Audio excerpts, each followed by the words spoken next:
Good evening and welcome back to Prime of Midlife. It's Monday evening. It's been a huge happy birthday to my daughter Kathleen. We've just had Chinese for dinner with Kathleen and her partner, which Patrick paid for, so my no spend still holds. Thank you. Today we are speaking cash free, digitalisation, things like that. But first, I wanted to say thank you so much to everyone who joined the live, who's commented on the live.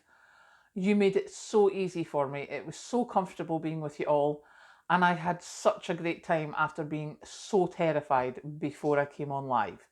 So thank you so much to everyone who was there for being so nice to me. Um, as I say, today I looked at the media. One of the headlines was that I think it was Keir Starmer was saying that he's going to digitalise the NHS and then there will be no more lost records, there will be no more, trying to find bits of paper.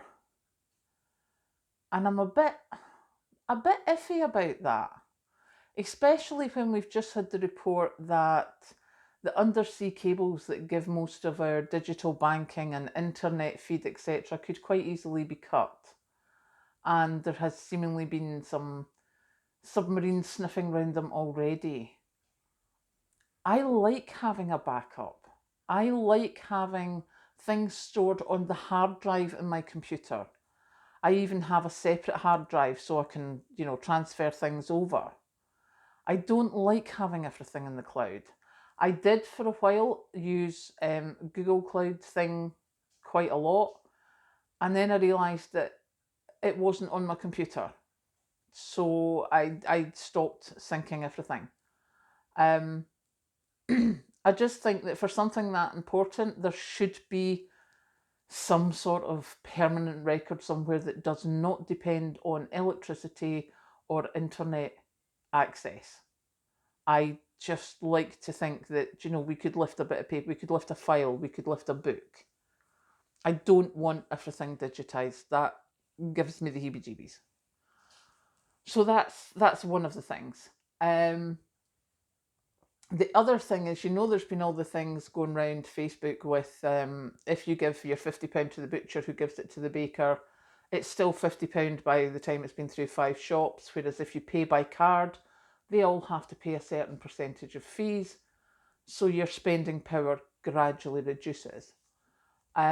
The other thing I've noticed coming about just now is the note saying that staffing levels and checkouts are now being verified by how many people go through the checkout, how often, and how many are using self-serve. Now, I know that certainly when I worked checkouts many years ago when Kathleen was young, checkout kind of jobs were a godsend for working mums when kids were at school.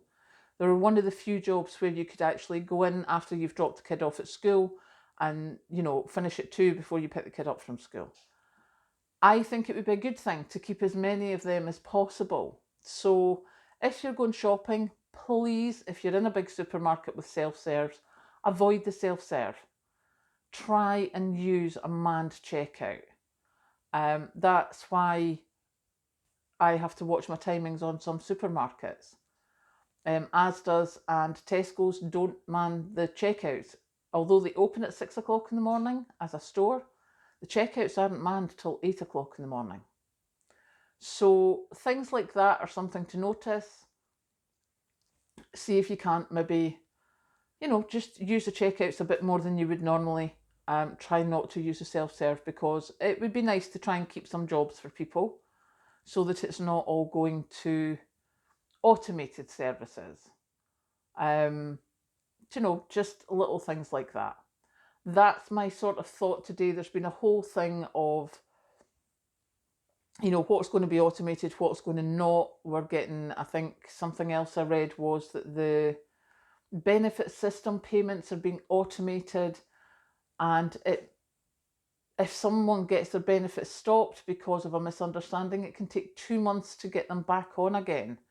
If you're living hand to mouth, that's a big, big deal. So I think there's some things that we should keep people for.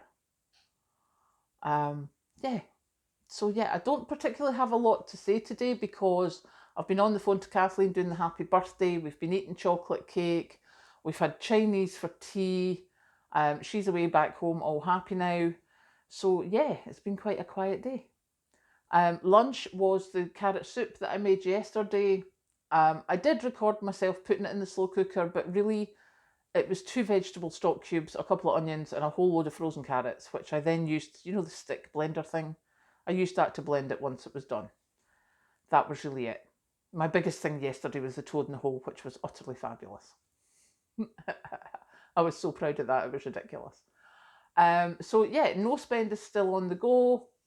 Obviously, I didn't have to spend on dinner because Patrick bought dinner tonight, and tomorrow I've still got more soup and stuff for sandwiches. So we'll see how we get on. So far, so good. So I will go and have a cup of tea, and I'll catch you later.